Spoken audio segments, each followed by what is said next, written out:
Bismillahirrahmanirrahim. Assalamualaikum warahmatullahi wabarakatuh. Teman-temanku yang luar biasa. Bagi kamu yang sedang melihat video ini, menonton video ini, semoga keadaannya sehat walafiat. Amin amin ya rabbal alamin. Jadi pada kesempatan ini saya akan melanjutkan paket logika masih dalam lingkup pembagian kata ya teman-teman. Ya, kemarin kita sudah membahas tentang pembagian kata itu dilihat dari satunya kata, di mana pada pembagian kalau dilihat dari satunya kata dia menjadi bagian 5. Yang pertama kata khusus, kata persekutuan, kata perbedaan atau perpindahan, kata improvisasi, sama kata hakiki dan majazi. Yang perlu saya tekankan pada pembagian itu, di mana pada kata persekutuan, perpindahan, pada kata improvisasi, sama pada kata majazi itu tidak bisa kita definisikan. Kenapa? Karena tidak pada tempatnya. Ya, garis bawahi bahwa itu tidak pada tempatnya dan dia memiliki banyak makna. Sementara definisi teman-teman itu adalah batasan. Artinya kita harus melihat kata yang memiliki satu makna sehingga bisa kita definisikan. Tetapi kalau maknanya banyak atau maknanya bersekutu dengan makna lain seperti alam dan jagat, itu tidak bisa kita definisikan. Kecuali kita fokus pada satu makna sehingga kita definisikan makna itu. Selanjutnya pada kata perpindahan, misalnya pada kata perpindahan itu ada kata perpindahan itu ada yang ditentukan sama yang tertentukan. Salah satu contoh yang ditentukan itu misalnya awalnya kita mengenal biologi saja, ya. Awalnya kita mengenal biologi, tapi di dalam pembelajaran biologi itu ada materi virus. Nah, karena ingin menentukan, ya, satu kelompok ingin menentukan materi virus ini pada pembahasan yang lebih rinci, maka ditentukanlah makna lain daripada virus itu, disebutlah ilmu lain, ya, itu disebut virologi. Artinya ilmu-ilmu yang mempelajari tentang virus. Sementara kata pemindahan atau perpindahan yang sifatnya tertentukan itu kata yang dimana kata itu yang sengaja maupun tidak sengaja, ya, dia diadopsi menjadi sebuah kata yang lama kelamaan terkenal sehingga disepakati maknanya.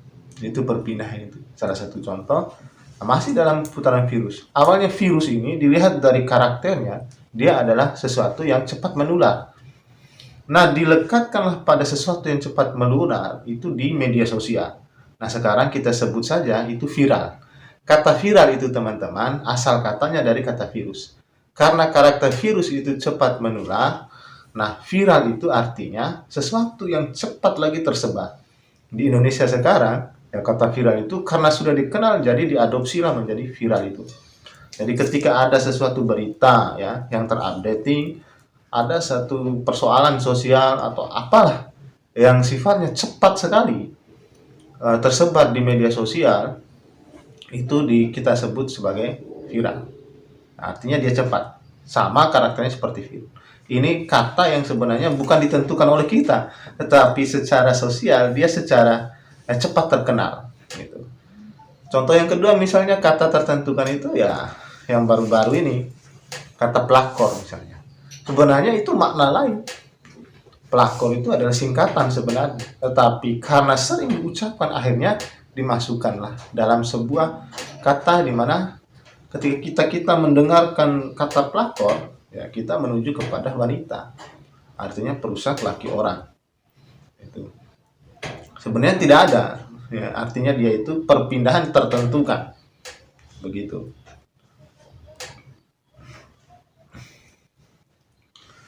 Nah, itu untuk penegasan yang pembahasan sebelumnya.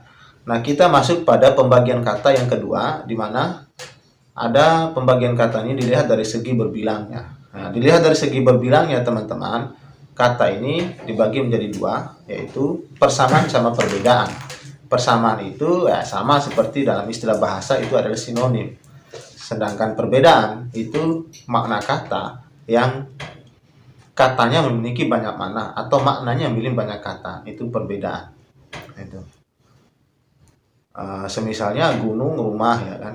Kalau persamaan sinonim ya kita bisa bayangkan ya, atau bisa kita ingat-ingat kembali di pelajaran-pelajaran waktu SMP atau SMA ya. Ada kata yang sama. Misalnya jagat sama dunia itu sama, persamaan atau sinonim kata. Nah, sedangkan perbedaan ini lebih kepada difference atau antonim kata. Nah, pada pembahasan logika teman-teman, perbedaan ini itu karena ada kaitan antara kedua kata yang berbeda ini, kita bisa bagi. Ya, dalam pembahasan logika ada perbedaan persamaan namanya. Nah, perbedaan persamaan ini adalah perbedaan kata dilihat dari esensi daripada sesuatu yang menjadi kata itu atau bagian esensinya. Semisal ya, nama saya Zakaria misalnya, nama Junaidin misalnya, itu Ahmad atau Iqbal ya. Itu sebenarnya berbeda. Tetapi kalau kita lihat dalam sudut pandang kesamaannya, dia punya kesamaan. Apa kesamaannya? Kesamaannya dia sama-sama manusia. Gitu. Dia sama-sama manusia. Pada esensinya dia adalah manusia. Sekalipun dia berbeda dalam hal tingginya, hobinya, ya kesukaannya, ya dia tetap sama-sama manusia pada bagian esensinya. Nah, contoh yang lain misalnya pada bagian daripada bagian esensi. Itu misalnya manusia itu adalah binatang yang rasional. Nah, sementara kuda adalah binatang yang meringkik. Ya. Atau ayam adalah binatang yang berkokok. Nah, ini bagian esensi namanya. Nah, ada kesamaan. Kalau kita lihat dari sisi kesamaannya, ya keduanya antara manusia dengan kuda, antara manusia dengan ayam adalah sama-sama binatang. Seperti itu. Itu perbedaan persamaan namanya. Nah, pada perbedaan persamaan ini teman-teman, kita harus hati-hati. Kadang-kala dalam kehidupan kita sehari-hari, kita akan melihat atau mendengarlah sesuatu yang orang bilang itu sama tapi tak serupa. Ya, jadi istilah-istilah serupa, sama atau kesamaan kita harus lihat ya. Dalam logika itu kita sudah bahas, ya, kita harus bahas ya. Misalnya kalau yang sama itu adalah spesies ya. Kita ambil contoh saja Aves. Aves ini adalah keluarga yang di dalamnya ada burung, ada itik, ada ayam, ya, ada bebek, itu keluarga Aves itu. Nah, kalau kita melihat dari spesies yang misalnya ayam semuanya ayam Bangkok semua, nah, itu namanya perserupaan. Nah, itu istilahnya perserupaan. Tetapi kalau kita melihat pada jenis, nah, misalnya kita ambil saja ayam, tetapi di dalamnya tidak dikhususkan pada spesies. Artinya ayam ini semua jenis ayam, yang penting ayam saja, ya itu jenisnya disamakan, itu namanya perjenisan. Nah, kalau kita lihat dari segi jumlah, ya, karena kita jumlahnya itu disebut dengan kesamaan. Nah, kalau kita lihat dari segi keadaannya, itu disebut dengan serupa. Nah, tapi keseluruhannya adalah persamaan atau perserupaan. Itu yang dimaksud dengan perbedaan persamaan ini. Yang kedua, pada pembagian kata perbedaan, ada masalah kamera sebelumnya, kita lanjut. Jadi tadi adalah masalah perbedaan persamaan. Kita lanjut pada perbedaan ketidaksamaan. Nah, artinya pembagian kata pada wilayah ini adalah satu atau dua kata yang berbeda, tapi sudut pandang kita itu dilihat dari perbedaannya. Semisalnya tadi nama saya Zakaria, ya kamu Ahmad misalnya, ada Junaidin, Iqbal. Itu kalau dilihat dari segi esensi dia sama-sama manusia, tetapi kita yang tidak berfokus pada itu. Ini kebalikan dari yang sebelumnya, di mana dia berbedanya namanya berbeda. Itu yang pertama. Yang kedua, tinggi badannya pasti berbeda, hobinya berbeda. Artinya kita melihat dari perbedaannya. Nah, pada segi perbedaan ketidaksamaan ini teman-teman, dia hukumnya bisa bergabung ya. Misalnya perbedaan antara hitam dan putih ya. Nah, dia bisa bergabung pada atau terangkat keduanya menjadi di dalam warna merah misalnya begitu. Atau warna hijau sama pahit. Itu perbedaan tetapi bisa terangkat pada ampadu. Itu. Ini namanya perbedaan ketidaksamaan. Ya, hukumnya dia tidak bisa berkumpul tetapi terangkat keduanya, ada kewujudan di luar diri kita. Lalu yang selanjutnya ada perbedaan pertentangan. Nah, apa perbedaan pertentangan ini? Ya, jadi perbedaan pertentangan ini adalah kata yang dimana dua jenis kata yang keduanya itu berbeda, ya, berbedanya itu tidak bisa digabungkan, ya, dia bertentangan, ya. Itu bisa kita lihat dari segi waktu, dari segi tempatnya, atau dari segi dari mana seginya dilihat itu, gitu. Jadi ada misalnya atas dan bawah itu kan perbedaan, tetapi perbedaannya lebih ke pertentangan, tidak bisa kita padukan. Ada syarat daripada 3 item, misalnya waktu. Ya, dilihat dari satu waktu, syaratnya daripada waktu ini, dia kita menutupi kemungkinan-kemungkinan yang terjadi.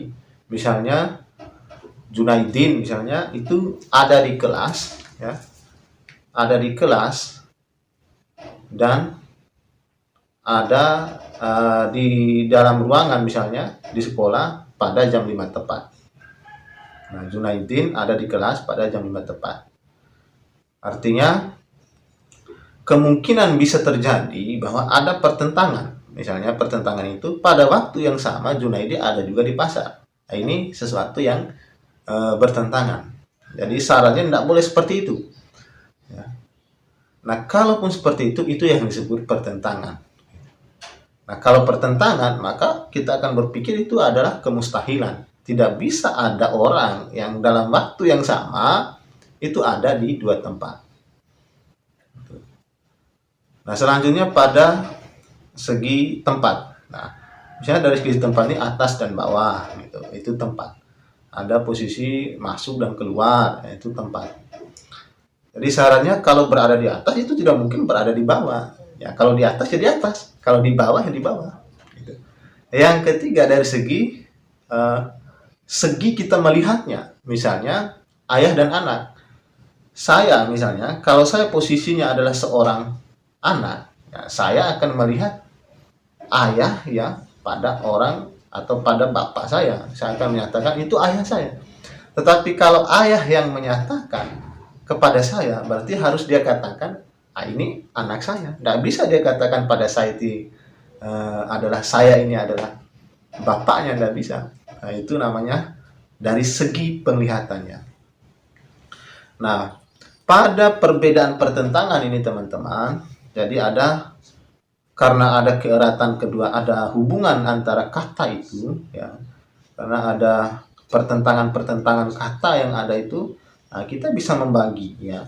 Misalnya ada pertentangan itu, pertentangan perlawanan. Nah, ini lebih kepada negatif dan positif. Pertentangan perlawanan ini negatif dan positif, misalnya begitu. Manusia dan bukan manusia. Nah, ada juga pertentangan yang sifatnya pemilikan, misalnya pemilikan dan ketidakpemilikan. Ya. Pada pertentangan pemilikan dan ketidakpemilikan seperti melihat dan buta. Kalau kita katakan melihat, itu milik siapa? Ya begitu. Ini sebenarnya lebih kepada kata itu dilihat pada kesesuaiannya yang memiliki kata itu sendiri. Melihat, ya tentu kita akan katakan ya manusia, binatang. Tetapi tidak mungkin kita katakan melihat pada pohon. Karena tidak akan ada pohon itu yang bisa melihat. Gitu. Jadi kepemilikannya sesuai.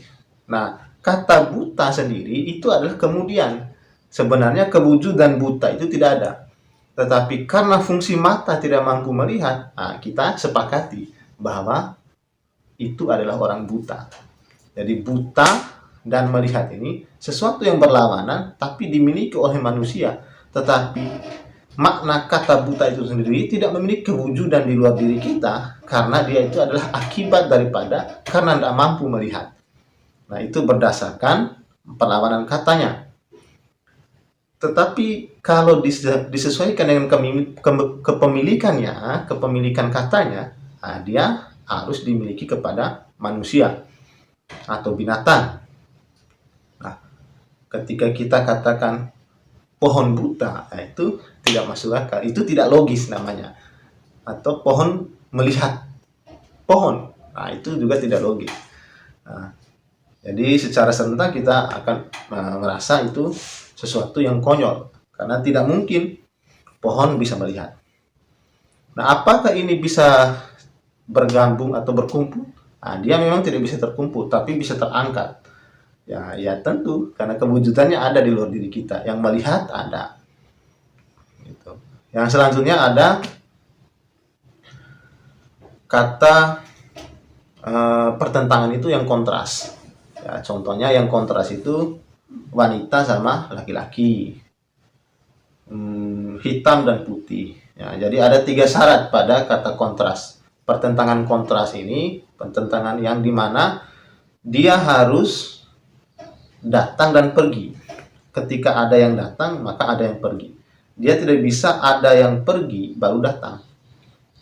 Contohnya misalnya, kalau kita masak air misalnya, jadi kedatangan dia itu harus panas dulu. Kita rasakan panas, lalu akibatnya adalah dingin. Itu. Akibat daripada ketika kehilangan panas, perginya panas, maka kita rasakan dingin. Itu yang dimaksud dengan kontras ini. Pertentangan, ya kan? Tetapi dia bergabung dalam satu, yaitu pada air. Misalnya panas dan dingin pada tubuh.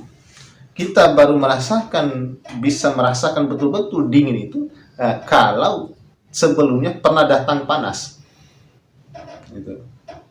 Jadi kita rasakan itu, kita sifatnya harus ada yang datang dulu, baru dia. Ketika yang datang itu pergi, kita langsung katakan ada yang, maka cuaca diri kita itu akan berbeda, suhunya akan berbeda. Nah, selanjutnya pada kata ini dia tidak boleh, pada pertentangan kontra ini dia tidak boleh maknanya itu kata itu harus berbeda-beda. Dia adalah pertentangan yang hakiki. Semisalnya hitam dan putih. Nah, kalau kita katakan hitam dan merah, itu bukan pertentangan. Dia akan menjadi kontras. Gitu. Jadi tidak yang sebenarnya. Tetapi dia bisa terangkat pada warna merah. Karena kalau kita katakan hitam dan merah, maka kita akan katakan juga hitam dan coklat. Jadi tidak banyak, dia hanya satu pertentangan, itu maksudnya. Dia hanya satu pertentangan, dan pertentangannya itu adalah pertentangan yang sebenarnya. Misalnya hitam dan putih itu adalah pertentangan warna. Tetapi kalau kita katakan hitam dan merah, ya, atau merah dan putih, nah itu bisa jadi coklat. Itu bisa jadi pink. Itu tidak bisa. Nah, tapi pertentangan yang dimaksud di sini adalah di mana dia tidak bisa berkumpul, tetapi dia bisa ada. Yang keduanya misalnya warna hitam dan putih itu bisa terangkat pada warna merah. Ya, misalnya pada baju saya atau baju kamu bisa ada kan, kalau kita melihat baju ada yang warna merah, tetapi di dalamnya ada warna putih dan warna hitam. Itu yang dimaksud dengan terangkat kedua. Kewujudan di luar diri kita itu ada, itu maksudnya. Lalu selanjutnya ada pertentangan mutafifain. Ya, ini pertentangan yang atas dan bawah. Ya. Pertentangan kata yang bisa kita lihat dari segi waktu tertentu. Misalnya, ketika saya berada di lantai 1, saya akan melihat lantai 2 itu di atas. Tetapi ketika saya berada di lantai 3, saya akan melihat lantai 2 itu di bawah. Itu yang dimaksud dengan pertentangan segi. Tergantung segi kita, posisi kita di mana. Nah, jadi tidak mungkin kita katakan ketika saya atau kamu berada di lantai 1 menyatakan bahwa atas itu adalah lantai 2, lantai 3. Eh, Misalnya posisi kamu adalah di atas, sementara di atas ada lantai 2. Nah, contoh lain misalnya ayah dan anak tadi, atau ayah dan anak dan ibu. Nah, itu berbeda. Ketika posisi anak kita lihat dari segi anak, maka ada ibunya, ya kan? Ketika ibunya ada ibu, ya secara langsung pikiran kita pasti ada anak. Artinya pertentangan itu ya tergantung segimana kita melihatnya. Kalau saya misalnya posisi saya anak, nah, tentu saya panggil orang yang setelah melahirkan saya adalah ibu. Kalau ibu saya yang melihat saya dari segi ibu, maka kita akan melihat saya ini adalah anak. Begitupun kamu. Tinggal kita sesuaikan posisinya. Ini yang dimaksud pertentangan mutafifain, di mana pertentangan yang dilihat dari seginya. Nah, itu pembagian kata yang berbilang. Nah, pada pembagian kata selanjutnya, teman-teman, ada pembagian kata yang dilihat dari segi kemutlakan kata. Nah, ini sebenarnya sudah saya bahas sebelumnya di kalau nggak salah di part 3. Tetapi kita akan coba koreksi ulang, di mana dilihat dari kemutlakan kata ini, teman-teman, itu ada kata tunggal, ada kata majemuk, dibagi 2. Kata tunggal itu adalah kata yang dimana memiliki satu kata dan memiliki satu makna, yang bisa saja maknanya itu berdasarkan katanya itu sendiri. Misalnya kata gunung, ya maknanya gunung, tidak ada lagi makna lain. Itu. Nah, pada kata tunggal ini ada beberapa pembagian. Dalam istilah bahasa misalnya ada kata bantu, ada kata kerja, ada kata sifat. Gitu. Nah, kalau di dalam pembahasan logika ada kata nama, ya, ada kata alat, ya, ada kata kerja. Jadi dia masing-masing punya fungsinya masing-masing. Nah, dalam istilah bahasa kata tunggal ini disebut singular. Kata alat misalnya kata ke, di, dan dari. Nah, itu. Ini sebagai kata bantu. Kata kerja misalnya menulis, yaitu kata kerja. Sedangkan kata nama itu bicara nama kita. Nah, selanjutnya ada kata dalam pembagian kemutlakan kata ini ada kata majemuk. Kata majemuk ini itu sebenarnya adalah gabungan daripada banyak kata, ya, 2 atau lebih kata. Pada kata majemuk ini, ya, sering kita katakan ini adalah kalimat, kata majemuk. Nah, kata majemuk juga dibagi 2. Ada kata majemuk yang sifatnya lengkap, ada yang kurang. Nah, yang lengkap itu juga dibagi lagi menjadi ada yang sifatnya proposisi yang bisa dinilai salah dan benarnya, ada juga yang proposisi yang sifatnya tidak bisa kita ketahui apakah ini benar atau salah. Ya, artinya tidak bisa kita hukumi benar dan salahnya.